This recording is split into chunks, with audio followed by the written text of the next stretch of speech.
Edu notebook YouTube channel में आपका स्वागत है। आज हम संविधान के एक ऐसे पद की गहराई में उतरने वाले हैं जो अक्सर सुर्खियों से दूर रहता है, लेकिन जिसके बिना देश का सिस्टम चल नहीं सकता।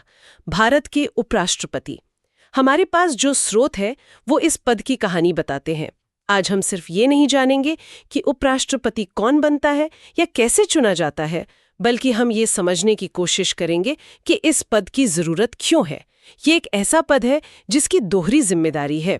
एक तरफ वो राष्ट्रपति का उत्तराधिकारी है और दूसरे तरफ वो संसद के एक सदन का रेफरी भी है। ये दोनों भूमिकाएं एक दूसरे को कैसे प्रभावित करती हैं? चलिए इसी गुत्थी को सुलझाते हैं।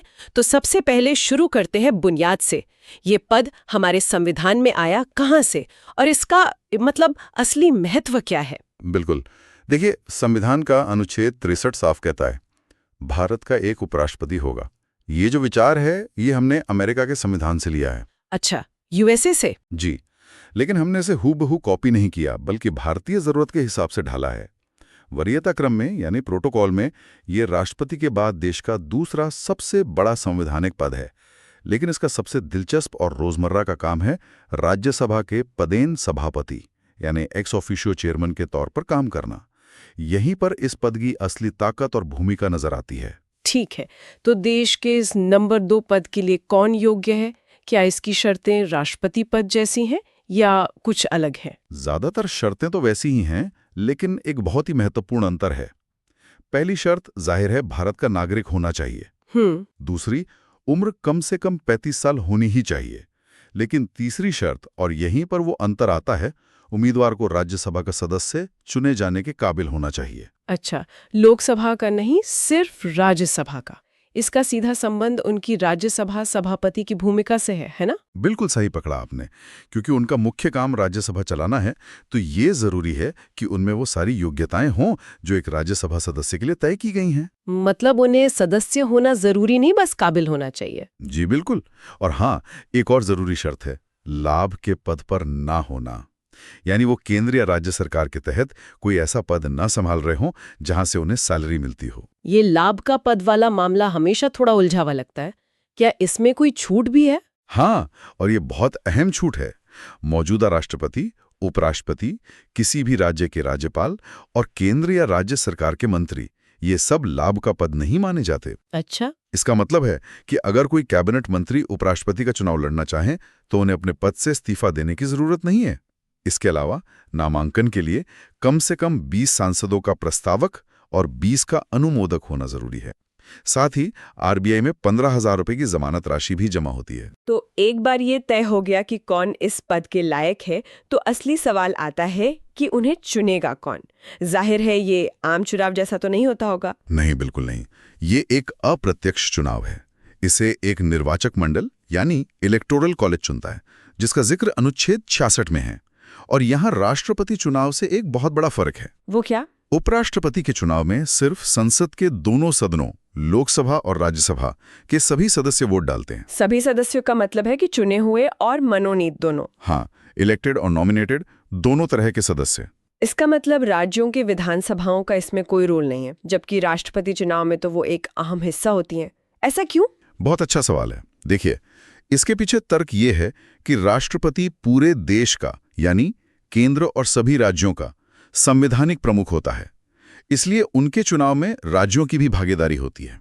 सही। लेकिन उपराष्ट्रपति का मुख्य काम केंद्र सरकार के स्तर पर है राज्यसभा की अध्यक्षता करना।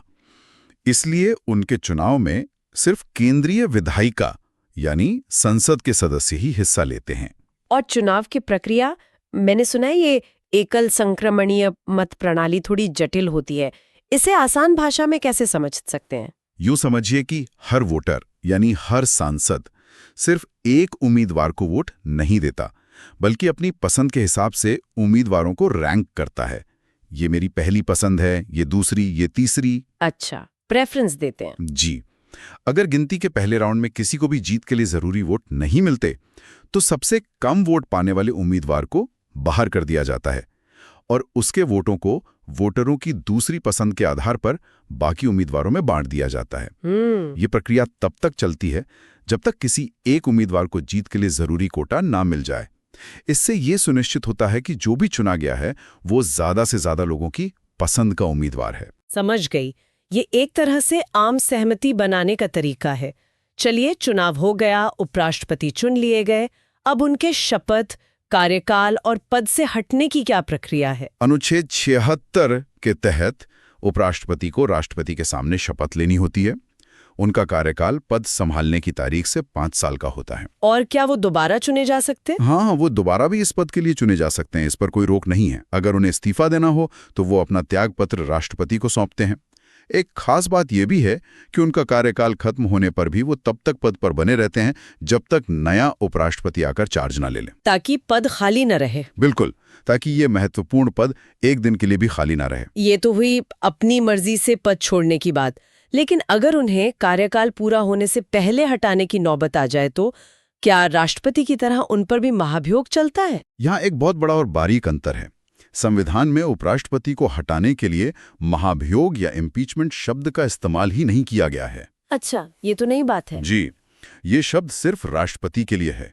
उपराष्ट्रपति को हटाने की प्रक्रिया की शुरुआत सिर्फ और सिर्फ राज्यसभा में ही हो सकती है, लोकसभा में नहीं। ओ अच्छा, तो क्योंकि वो राज्यसभा के सभापति हैं, इसलिए उन्हें हटाने का हक भी पहले राज्यसभा को ही है। ये तो काफी तार्किक लगता है। बिल्कुल। प्रक्रिया यह है कि 14 दिन का नोटिस देने के बाद राज्यसभा में एक प्रस्ताव लाया जाता है। इस प्रस्ताव को राज्यसभा की प्रभावी बहुमत मतलब इफेक्टिव मेजॉरिटी से पास होना चाहिए। प्रभावी बहुमत मतलब? इसका मतलब है कि सदन की उस समय की कुल सदस्य संख्या यानी खाली सीटों को हटाकर उसके बहुमत से।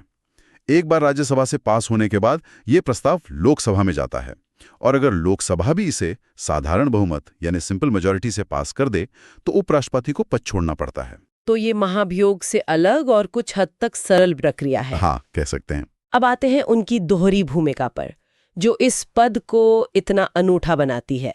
सबसे पहले, राज्यसभा के सभापति के तौर पर उनकी क्या शक्तियां हैं? अनुच्छेद 64 के मुताबिक वो राज्यसभा के पदेन सभापति हैं। लेकिन सबसे दिलचस्प बात यह है कि वो खुद उस सदन के सदस्य नहीं होते। हाँ, ये वाकई दिलचस्प है। इसी वजह से वो सदन में किसी भी बिल या प्रस्ताव पर सामान्य वोटिंग में हिस्सा नहीं लेते। वो एक अंपायर की तरह कार्यवाही का संचालन करते हैं। तो वो कभी वोट नहीं करते? करते हैं, लेकिन सिर्फ एक खास स्थिति में। कब? अगर किसी मुद्दे पर वोटिंग के दौरान पक्ष और विपक्ष में बराबर बराबर वोट पड़ जाए यानी टाई हो जाए, तब वो अपना निर्णायक मत यानी कास्टिंग वोट डालते हैं। अच्छा, टाई ब्रेकर की तरह। बिल्कुल। तो एक तरह से वो न्यूट्रल अंपायर हैं, लेकिन जब स्कोर बराबर हो जाए तो उनका वोट मैच का फैसला करता है। और उन्हें जो वेतन मिलता है वो उपराष्ट्रपति होने का मिलता है या राज्यसभा का सभापति होने का? ये भी एक मजेदार तथ्य है। उन्हें जो भी वेतन और भत्ते मिलते हैं वो उपराष्ट्रपति पद के लिए नहीं बल्कि राज्यसभा के सभापति के तौर पर काम करने के लिए मिलते हैं। चलिए, अब उनकी दूसरी और शायद सबसे महत्वपूर्ण आपातकालीन भूमिका पर आते हैं, कार्यवाहक राष्ट्रपति। ये कब और कैसे होता है? अनुच्छेद 65 इस बारे में बताता है। ये उनकी break glass in case of emergency वाली भूमिका है। हाँ। अगर राष्ट्रपति का पद अचानक मृत्यु, इस्तीफे या महाभियोग की वजह से खाली हो जाता है तो उपराष्ट्रपति तुरंत कार्यवाहक राष्ट्रपति यानी एक्टिंग प्रेसिडेंट का पद संभाल लेते हैं। वो अधिकतम 6 महीने तक इस पद पर रह सकते हैं, क्योंकि संविधान के अनुसार इस दौरान नए राष्ट्रपति का चुनाव कराना ही होता है। और जब वो कार्यवाहक राष्ट्रपति होते हैं तब क्या होता है? क्या वो दोनों काम एक साथ करते हैं? राज्यसभा और राष्ट्रपति भवन? नहीं, ये मुमकिन नहीं है। जिस पल वो राष्ट्रपति की कुर्सी पर बैठते हैं उस पल से वो राज्यसभा के सभापति का काम करना बंद कर देते हैं। तो फिर राज्यसभा कौन चलाता है? उस दौरान राज्यसभा के उपसभापति ये जिम्मेदारी संभालते हैं और कार्यवाहक राष्ट्रपति के तौर पर उन्हें राष्ट्रपति की सारी शक्तियां, सारे वेतन भत्ते और सारे विशेषाधिकार मिलते हैं। वो पूरी तरह से राष्ट्रपति होते हैं, बस कार्यवाहक शब्द जुड़ा होता है। ये तो बहुत ही स्पष्ट हो गया। लेकिन सोचिए, अगर उपराष्ट्रपति के चुनाव पर ही कोई विवाद खड़ा हो जाए तो उसका फैसला कौन करेगा? मामला कहाँ जाएगा? कोर्ट में? इसके लिए भी संविधान में साफ रास्ता बताया गया है। अनुच्छेद 71 कहता है कि राष्ट्रपति या उपराष्ट्रपति दोनों के चुनाव से जुड़ा कोई भी विवाद सीधे और सिर्फ सुप्रीम कोर्ट में ही सुना जाएगा। केवल सुप्रीम कोर्ट में? बिल्कुल, जी हाँ। और सुप्रीम कोर्ट का फैसला ही अंतिम होगा। इसमें एक और खास बात है। मान लीजिए सुप्रीम कोर्ट ने किसी के चुनाव को रद्द कर दिया, तो भी उस व्यक्ति ने पद पर रहते हुए जो फैसले लिए थे या जो काम किए थे वो अवैध नहीं माने जाएंगे। अच्छा, वो लागू रहेंगे। ये तो जरूरी भी है। बिल्कुल। अब जब हमने प्रक्रिया और प्रावधानों को समझ लिया है तो कुछ रोचक किस्सों और तथ्यों पर आते हैं। भारत के पहले उपराष्ट्रपति कौन थे और इस पद से जुड़े कुछ यादगार पल? भारत के पहले उपराष्ट्रपति महान दार्शनिक और शिक्षाविद डॉक्टर एस राधाकृष्णन थे।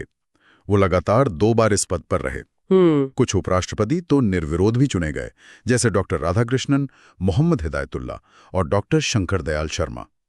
एक दुखद वाकया कृष्णकांत जी का है, जो एकमात्र ऐसे उपराष्ट्रपति थे जिनका निधन कार्यकाल के दौरान ही हो गया। और वीवी गिरी का किस्सा भी काफी मशहूर है ना? हाँ, वीवी गिरी ने एक अनोखा काम किया था। जब राष्ट्रपति जाकिर हुसैन का निधन हुआ तो वो कार्यवाहक राष्ट्रपति बने। जी। लेकिन फिर उन्होंने राष्ट्रपति का चुनाव लड़ने का फैसला किया, जिसके लिए उन्होंने उपराष्ट्रपति पद से ही इस्तीफा दे दिया। अच्छा, पद से इस्तीफा देकर चुनाव लड़ा। जी। एक और मजेदार तथ्य ये है कि भारत के उपराष्ट्रपति पद के आधार पर दिल्ली विश्वविद्यालय के कुलाधिपति यानी चांसलर भी होते हैं। ये तो राजनीति से एकदम अलग शिक्षा के क्षेत्र की जिम्मेदारी हो गई। वाकई दिलचस्प है। चलिए, इस पूरी चर्चा को समेटने के लिए क्या हम एक बार फिर से उपराष्ट्रपति से जुड़े मुख्य अनुच्छेदों पर एक नजर डाल सकते हैं? एक तरह की क्विक रिवीजन। जरूर। संक्षिप्त में अनुच्छेद 63 कहता है कि भारत का एक उपराष्ट्रपति होगा। ठीक है। अनुच्छेद 64 उन्हें राज्यसभा का पदेन सभापति बनाता है। अनुच्छेद 65 उनकी कार्यवाहक राष्ट्रपति वाली भूमिका को परिभाषित करता है। ओके। पाया गया है। अनुच्छेद 69 में उनकी शपथ का जिक्र है और अनुच्छेद 71, जैसा हमने बात की, चुनाव से जुड़े विवादों को सुप्रीम कोर्ट को सौंपता है। ये वो नींव है जिन पर यह पूरा पद खड़ा है। तो इस पूरी बातचीत का निचोड़ क्या है? ये साफ है कि उपराष्ट्रपति का पद सिर्फ एक सेरेमोनियल पद नहीं है। ये कार्यकारी और विधायी शक्तियों का एक अनूठा संगम है। एक ऐसा सेफ्टी वॉल्व है जो ये सुनिश्चित करता है कि देश का शीर्ष पद कभी खाली न रहे और साथ ही संसद का एक महत्वपूर्ण सदन बिना किसी रुकावट के काम करता रहे। बिल्कुल सही। और यहाँ एक सोचने वाली बात यह भी है कि ये पद कार्यपालिका और विधायिका के बीच एक पुल की तरह काम करता है। सोचिए, एक व्यक्ति जो कार्यपालिका का हिस्सा है, यानी राष्ट्रपति का उत्तराधिकारी होने के नाते, वो विधायिका के एक सदन राज्यसभा का संचालन कर रहा है। ये एक अनोखा संतुलन है। जी, ये हमारे लोकतंत्र की बनावट की एक बहुत ही परिपक्व और अनूठी विशेषता है। ये सवाल हमेशा दिलचस्प रहेगा कि कैसे एक व्यक्ति जो सीधे जनता से नहीं चुना गया, देश के दूसरे सबसे बड़े संवैधानिक पद की गरिमा भी संभालता है और संसद के ऊपरी सदन के रेफरी की भूमिका भी निभाता है। Thank you for watching.